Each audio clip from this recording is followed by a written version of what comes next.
raise your hands, please.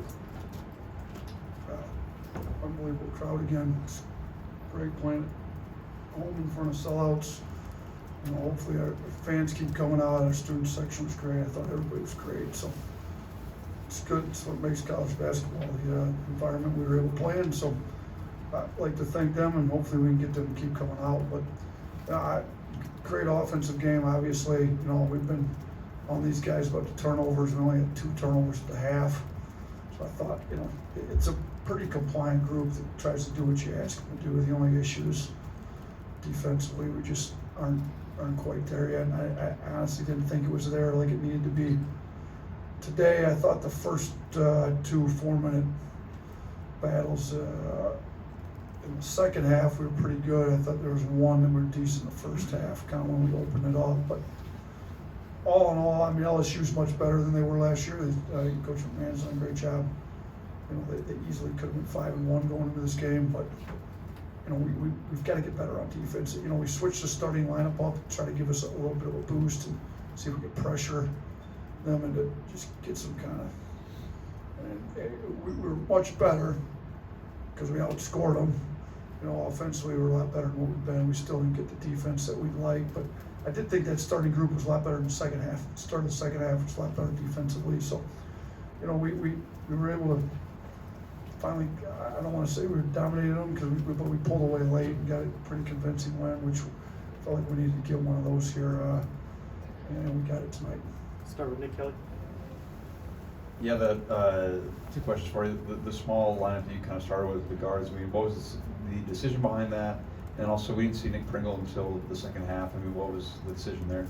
Yeah, we needed to make a change in the starting lineup. Our starts have been disastrous. Like the start of the first half and the start of the second half, game after game after game.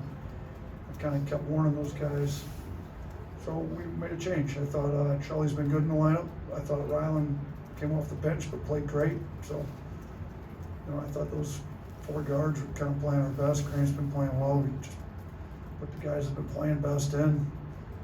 And then, you know, I played the guys we felt like gave us the best chance to win the game at the appropriate times in the game. So it gave us some pretty good minutes in the second half. But I played the guys I thought would give us the best chance to win. It worked out pretty well tonight. Charlie. Yeah, Coach, that's the 6th 100-point game this season. That's a program record. Just what does that say about your offense and its capabilities? Yeah, we should have had 8. Shoot, I put the walk-ons in with 99 against Oregon and 98 against, was that Mercer? Yeah, we can score the ball at a high clip. Obviously, we play fast, efficient and fast. Now it adds up to 100-point games.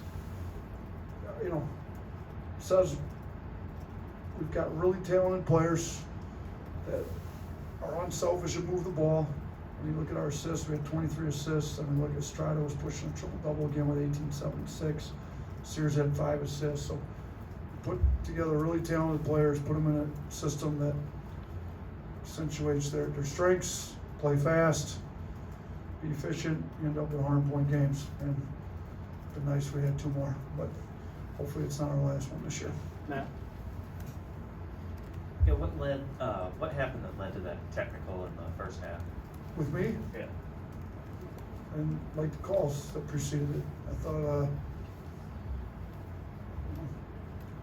you got one call on one end and another call on the other end, and I thought Aaron got fouled in the turnover, and the call on Grant was a little soft, but I could be wrong. I might, when I go back and look at the video, it won't be the first time I'm wrong about some calls. So sometimes we need a little energy too. I thought the crowd got a little energized after that. Sometimes it helps you go on a run to close the half, and you know, we went on a little bit of run there, not enough, but enough. We ended up with a 6-point lead at the half. Chase. It seemed like a lot of the open looks that LSU got from 3 came from the baseline corners. They hit one from the corner with about 10 minutes left that looked like it kind of set you off. Was that one of the issues defensively that you're talking about? Yeah, I mean, we're not locked into what the game plan is enough. Like, we way too much help off shooters where we didn't need help. We go through we've got a really talented offensive group, and we're not going to be able to win the championship if guys don't start focusing and it's not important to them. And some of our main guys, they've got to really start to focus on what it takes to win at a high level. No, I mean, LSU's good. I mean, look, we gave them 11 threes. It's a good defensive team's not giving up.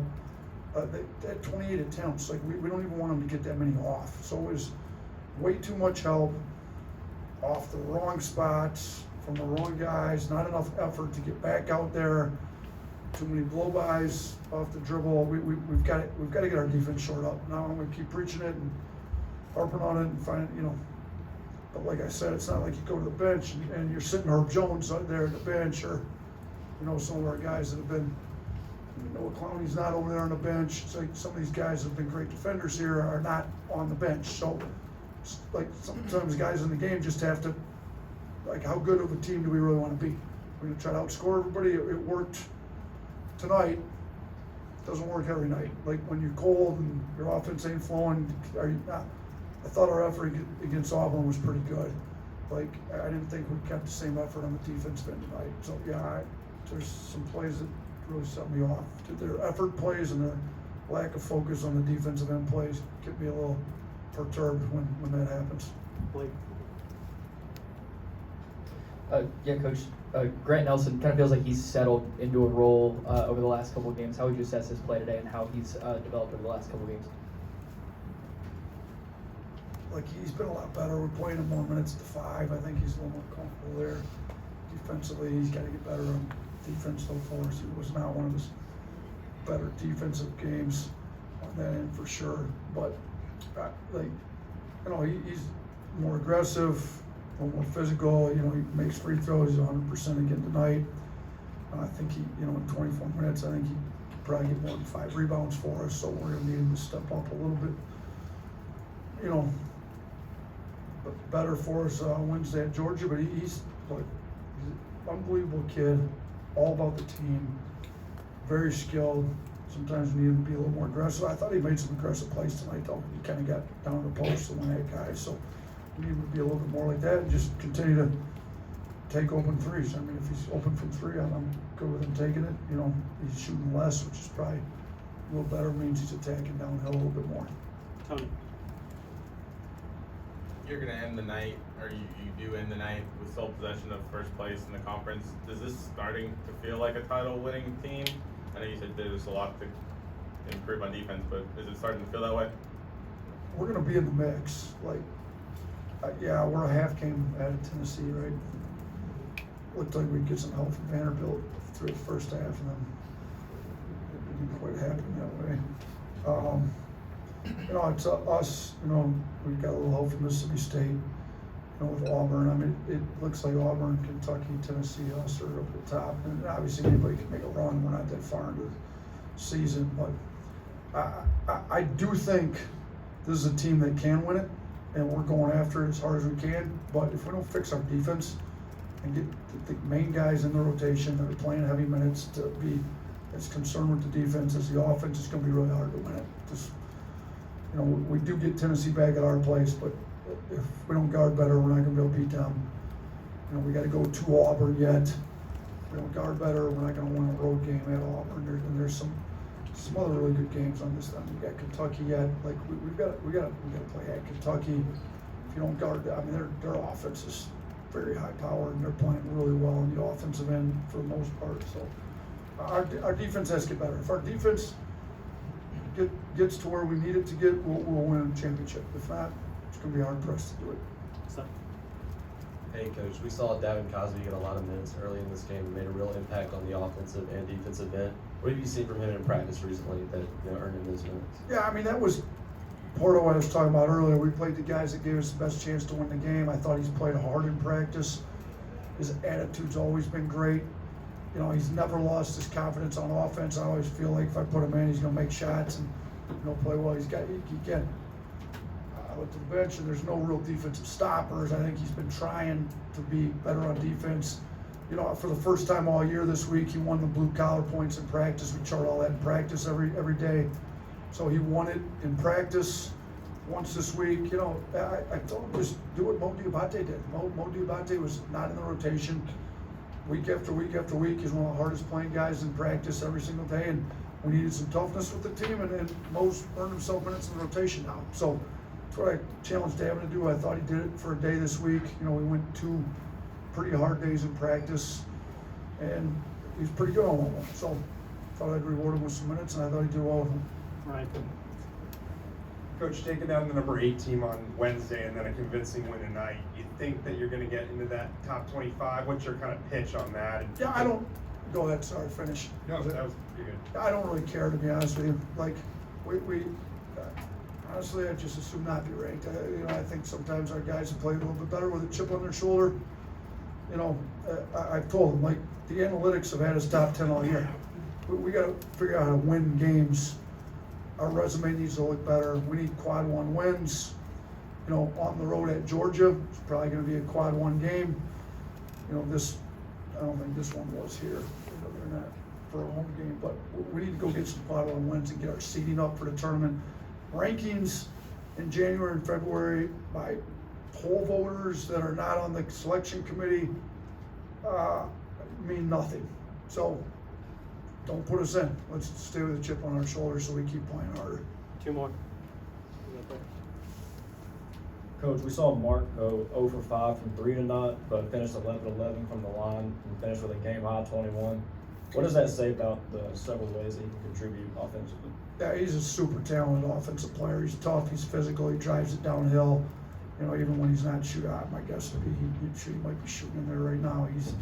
He doesn't take it well when he doesn't shoot it well, but he can finish at the rim, he can get to the free throw line. I mean, shoot 11 free throws, he's a physical driver, he puts them in that way. He knows how to find a way to score some points. On the offensive end, he's super talented for us. Last one, Joe. Yeah, on that same note, you already kind of talked about Aaron Estrada a little bit, but he started the game 1 of 6 from the floor, but finished with 18, 19 points. After not having a great game in a rival game against Auburn, just talk about what he brings to the table and his ability to bounce back tonight. Yeah, look, I love Aaron. He's tough, he's gritty, he's a competitor. You know, I just trying to encourage him. Like, you know, he's got to get his confidence back. I mean, you saw what he did the first half of the first game of the year. I mean, he looked like he's going to be pushing triple doubles and scoring 20, 30 every night. But you know, Steph Curry's best shooter maybe in the history of basketball. He goes through slumps. I think Aaron was going through a little bit of a slump, needs some confidence boost. So every shot he missed, I just kept cheering him on. I thought he was playing super hard. I mean, he ends up leading us in rebounding tonight. He had 6. I mean, he led us in assists with 7, and shoot was 3 points away from, you know, Sears had 21, Aaron had 18. So I thought Aaron played great. That's how we need him to play. He led the team in plus minus with plus 28, you know, in the 31 minutes he was in the game. He won the hard hat, had the most blue collar points by a long shot. So I thought he was great. And you know what? He's liable to go 5 for 6 in his first 6 shots the next game. You know, offense comes and goes a little bit. That's why we got to develop a defensive mindset around here. And I thought he had a pretty good one tonight. Thank you, Coach. All right, thanks. You guys have a good weekend.